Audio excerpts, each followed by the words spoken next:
Un gusto volver a estar con ustedes en el espacio Fernando Aguayo América.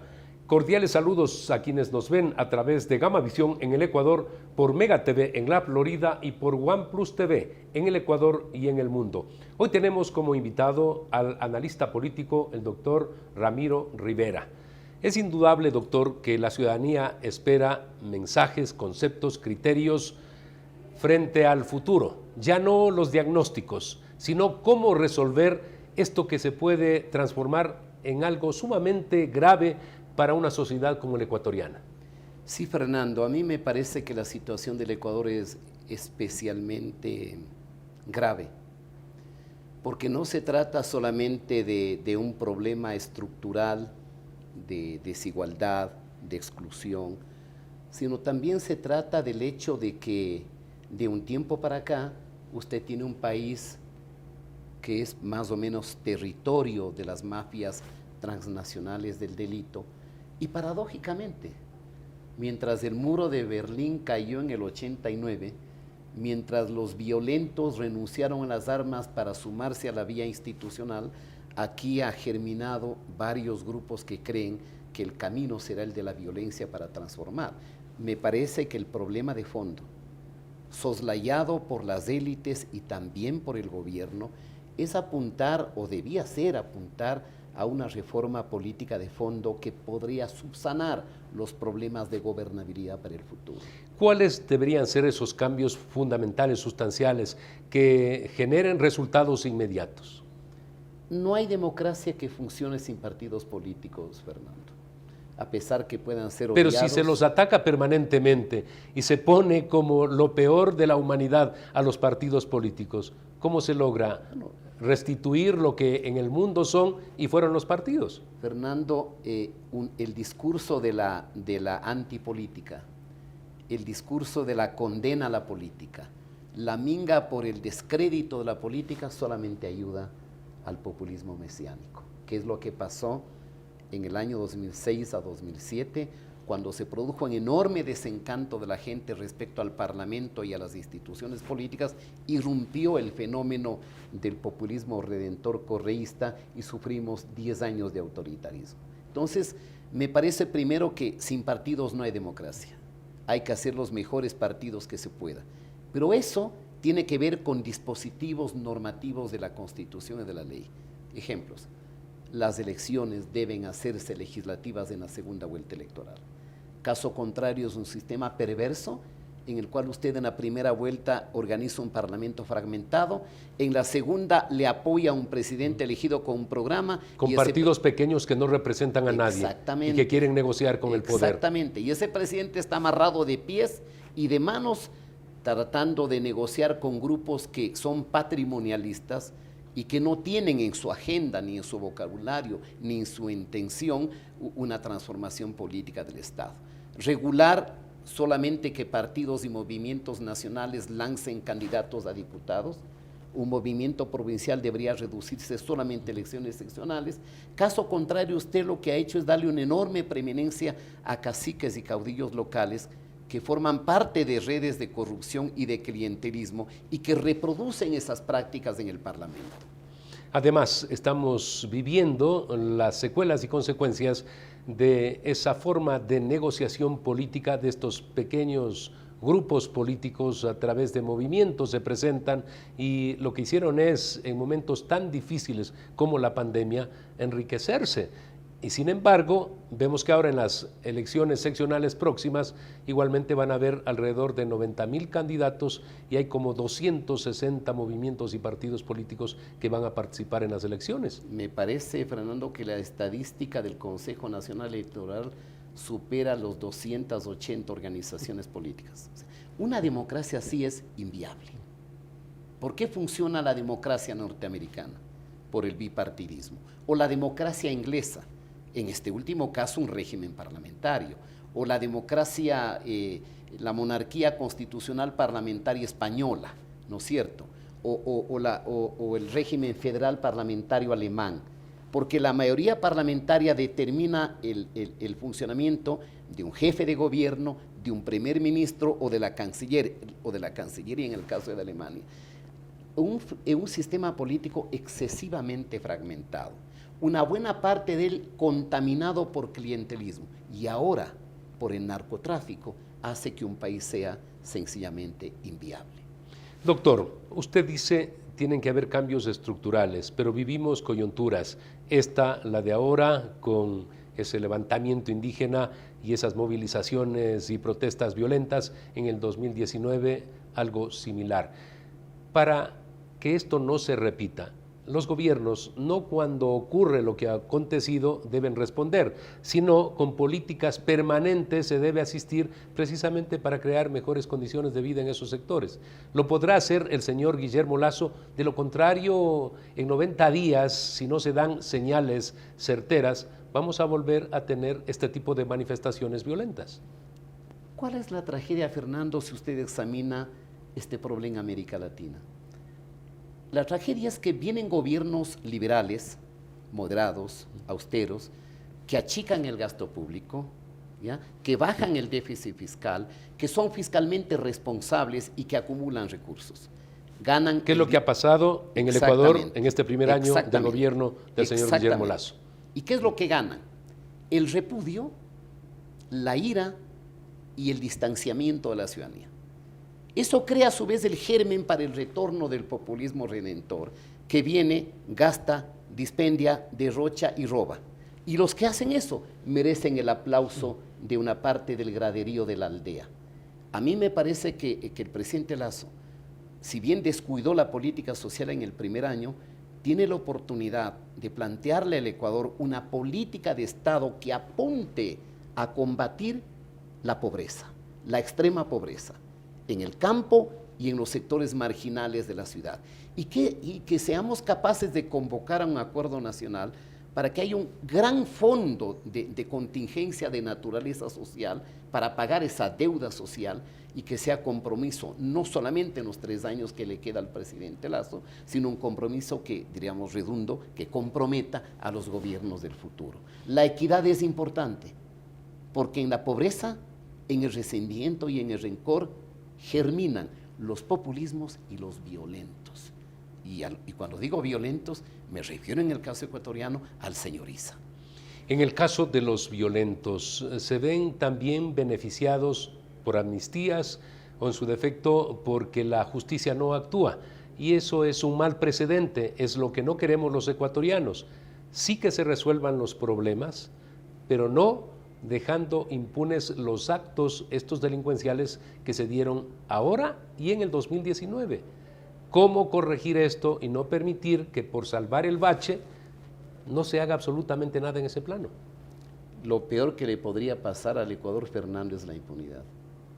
Y la impunidad será entonces un nuevo ejemplo y un nuevo precedente, que el mejor negocio en el Ecuador es violar la ley, generar violencia y terror y ganar el compromiso de la impunidad. Italia no habría salido en la posguerra adelante sin juzgar a los fascistas. Alemania no habría logrado reconstituirse como una potencia mundial sin castigar a los nazis. Hoy, en Alemania, en la Carta Fundamental, están penalizadas las organizaciones políticas que tengan ideologías totalitarias y que atenten contra la democracia. La paradoja en el Ecuador es que vivimos una constitución que se hizo a la dimensión del ego incontenible del señor Correa, que establece preceptos que son, perdónenme por la expresión que voy a utilizar, estúpidos, como por ejemplo el derecho a la resistencia. ¿En qué sociedad democrática es posible que usted establezca normas a las cuales todos tenemos que acatar y al mismo tiempo se le desarma al ciudadano para que resista a esas normas? No hay en ninguna constitución.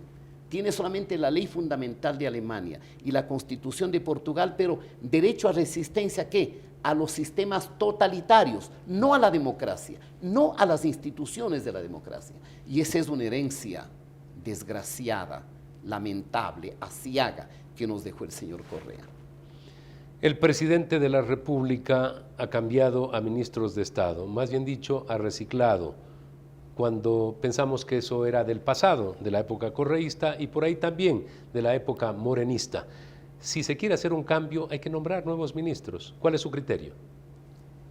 Claro, usted si es presidente tiene facultad de renovar los ministros cuando ellos han cumplido su labor o la han incumplido, porque usted tiene que recuperar y preservar el prestigio y la credibilidad. Pero el problema en este primer año del gobierno del presidente Lasso es que daba la impresión que el ministro era el presidente Lasso.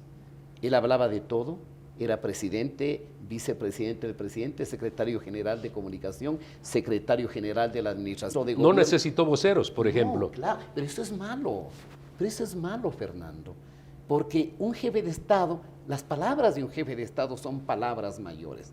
Y un jefe de Estado no puede tener, diríamos, una erosión de su credibilidad tan acelerada. Y ministros que se esconden, que no dan la cara, que tienen miedo, que han hecho de sus ministerios feudos o islas o islotes inconexos, separados, eso hay que remediar.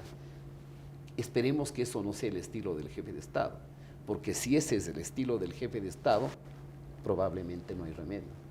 Finalmente, el discurso que emitió en esa toma de posesión de los nuevos ministros, el discurso del señor presidente no pareció conciliador, muy por el contrario, atacó a sectores políticos. ¿Cómo usted puede seguir atacando, diríamos, sin discriminar a todos los sectores políticos? Cuando en el Parlamento, si fuesen por los votos del Partido Social Cristiano o de la Izquierda Democrática, ya no sería Guillermo Lasso el presidente Guillermo Lasso. Me parece que en ese mensaje faltó dimensión. Faltó dimensión, primero, convocar a un acuerdo, convocar a una conciliación a la clase dirigente. Faltó un mensaje para condenar la violencia, la protesta que devino en vandalismo, y faltó un mensaje para condenar a los violentos. Porque no es que en el paro hubieron infiltrados. A mí me parece, por los informes del ministro de la Defensa y del Interior, que no fueron infiltrados. Son parte, son reclutados, son preparados. Aquí tenemos ya el germen de la violencia insurreccional, y esa no es una broma ni es un chiste. Hemos expresado en nuestros programas que luego, cuando hay consecuencias y estas pueden traer problemas legales para esos personajes, dicen que son infiltrados. Pero desde el inicio de las protestas vimos cómo comandaban los violentos y cómo respaldaban los indígenas a esas acciones. De tal manera que acá no se puede beneficiarlos con ese calificativo de infiltrados. Aquí tiene que haber un juzgamiento a todos aquellos que sometieron a nuestro país. Yo le quiero agradecer por haber estado con nosotros en Fernando Aguayo América. A usted, Fernando, muchas gracias. Ha sido el doctor Ramiro Rivera, analista político. Tenemos que hacer una pausa comercial. Retornamos. Inicio de espacio publicitario. Vive intensamente, Gamavisión en cada rincón. La seguridad se amplía en toda la ciudad y llega a tu barrio. 3.750 nuevas zonas videovigiladas con 15.000 cámaras y megáfonos nuevos a disposición de tu seguridad y la de tu familia. Con tecnología que permitirá detectar alertas, amenazas y emergencias en tiempo real, generando así una respuesta automática y una alerta inmediata. Cada cámara cuenta con tecnología de primer nivel y alta definición, con reconocimiento facial y lector de placas vehiculares. Hemos venido y seguimos brindando más herramientas para seguir protegiendo a Guayaquil, porque tu seguridad es primero. Alcaldía de Guayaquil. Verde Fruit, el camino para acercar los productos de América Latina a los Estados Unidos. Fin de espacio publicitario. Vive intensamente, Gamavisión en cada rincón. Agradecemos la presencia del ingeniero Patricio Alarcón, expresidente de la Cámara de Comercio de Quito. Hace algunos días el presidente de la República hizo cambios en el gabinete. Se dijo que el exministro de Economía, Simón Cueva, había dejado las cuentas en orden y que ahora el nuevo ministro, Pablo Arosemena, iba a dedicar más al tema social y a vincular precisamente las finanzas con el ámbito social del país. ¿Será factible que esto ocurra, ingeniero Alarcón?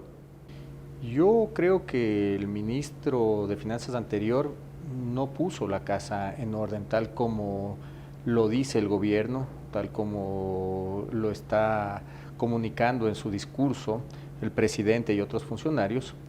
Y mira, uno solo tiene que revisar las cifras para revisar o para entender que el modelo económico no ha cambiado.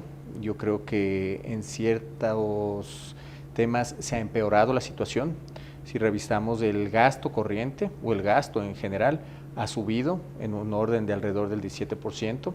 Si revisamos el déficit fiscal, que en teoría ha bajado en alrededor de 3.000 millones de dólares, podemos concluir que eso se genera por el excedente del precio del petróleo y por la carga tributaria que se ha incrementado en el país. La economía no crece al ritmo que crecen nuestros vecinos, con presidentes como Castillo, como presidentes como Boric. Creo que Colombia también se va a complicar, pero en general, en primer lugar, no es que se ha puesto la casa en orden. Sigues con un modelo, con un excesivo gasto público, demasiados burócratas, correístas que todavía operan en muchísimos ministerios, en muchísimas instituciones. Entonces, lo primero es dejar eso claro.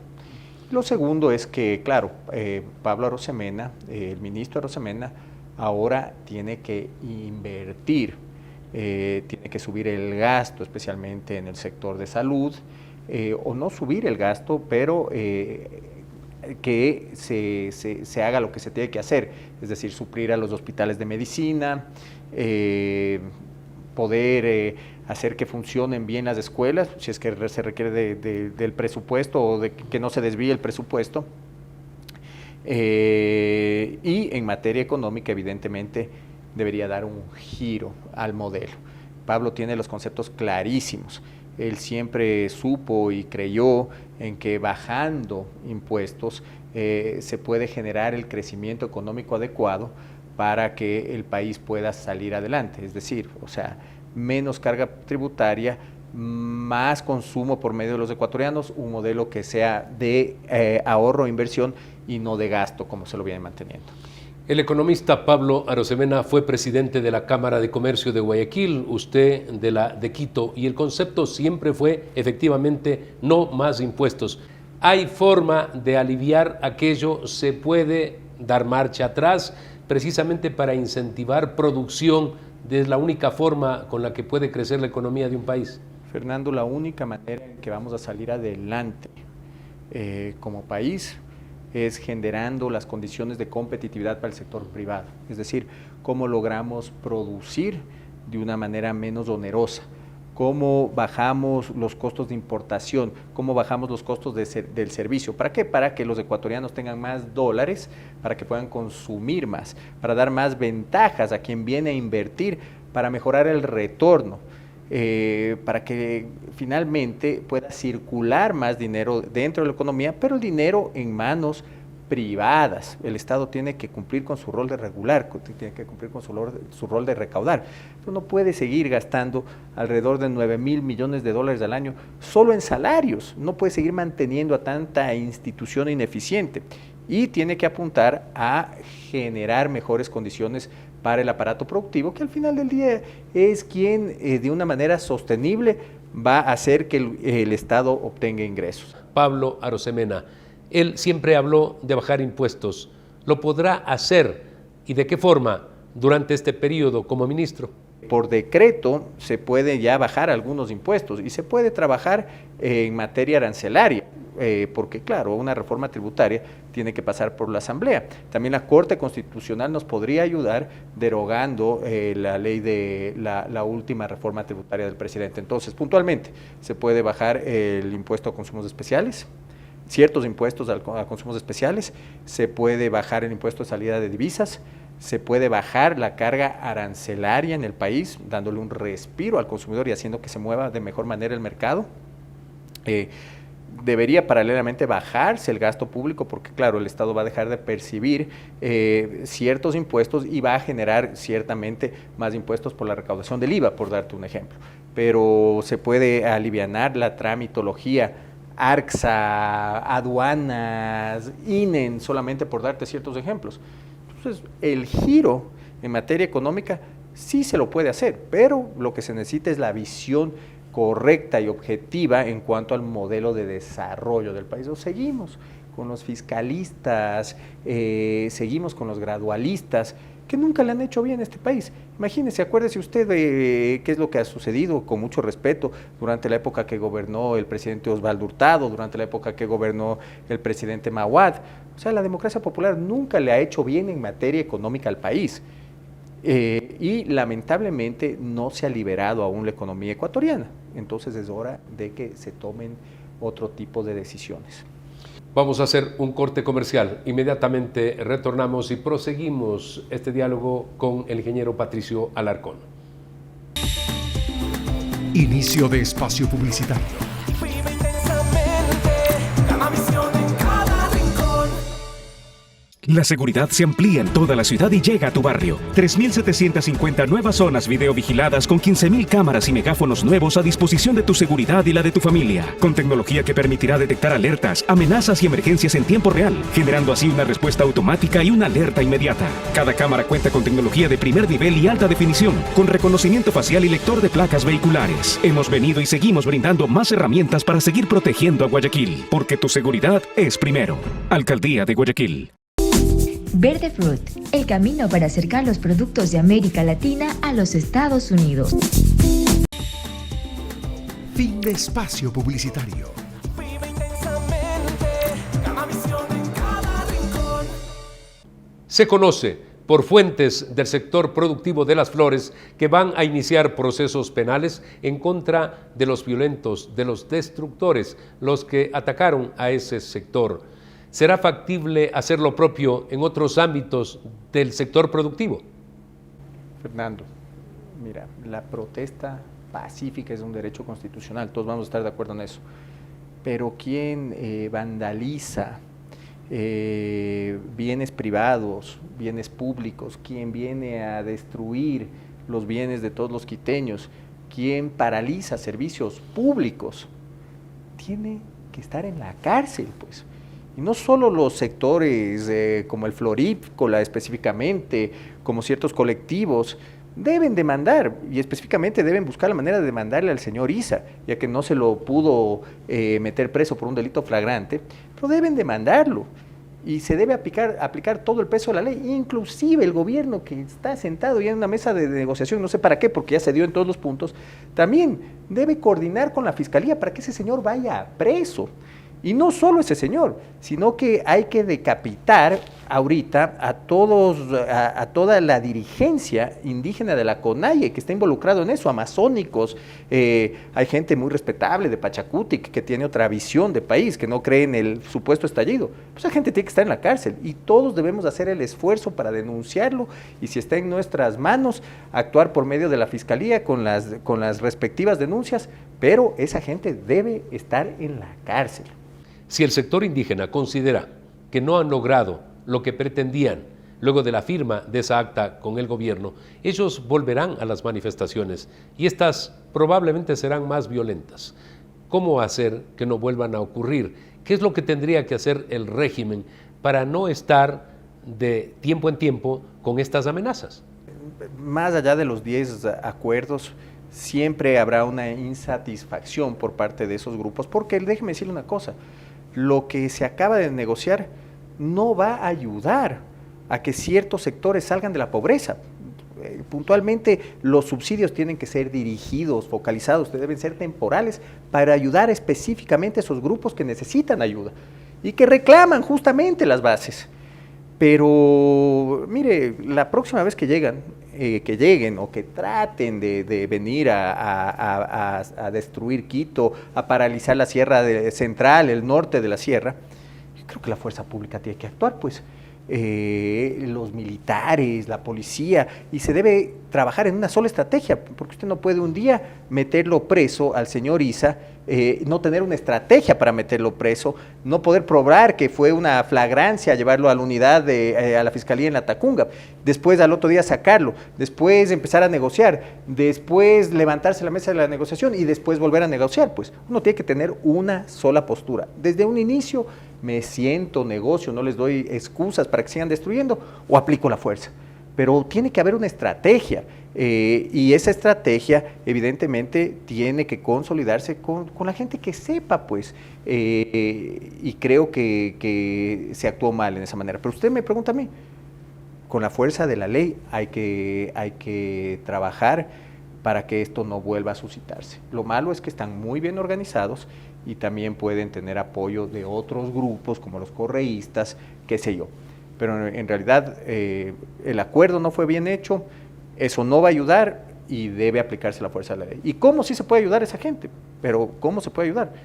Y es por medio del agro, dándole competitividad a la agroindustria, tratando de cooperativizar a esta gente, porque hablan mucho del sustento del día a día, de que deben cosechar y alimentarse de lo que cosechan. No, pero a muchos sectores hay que cooperativizarlos, hay que buscar los productos de acuerdo a la demanda que se puede exportar en este país, que la gente pueda trabajar dignamente para llevar el sustento a sus hogares.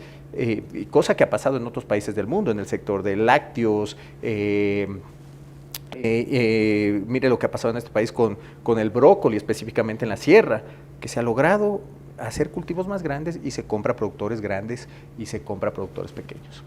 En la parte final, el presidente de la República emitió un discurso en el cambio de ministros y allí él volvió a atacar a los partidos políticos. ¿Le hace bien esto o daño cuando busca gobernabilidad para los siguientes 3 años?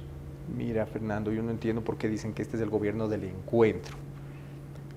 Cuando el presidente cede todo ante el movimiento indígena que nos agredió a todos, que paralizó la producción en el Ecuador, que quebró a muchas empresas y finalmente sigue yéndose en contra de quienes lo salvan en la Asamblea, con quienes tiene que seguir trabajando para pasar proyectos de ley, para manejar cierta estabilidad en el país. Entonces es inentendible que en el discurso siga agrediendo a la clase política. Sí, en la Asamblea, sin duda, hay muchas cosas que se pueden mejorar, los perfiles se pueden mejorar, pero el presidente tiene que gobernar con esa gente 3 años más, no puede seguir con el discurso confrontativo que sigue dividiendo a los partidos políticos y a ciertos líderes. Entonces eso para mí no tiene sentido y no sé a quién se refiere cuando sigue atacando en su discurso.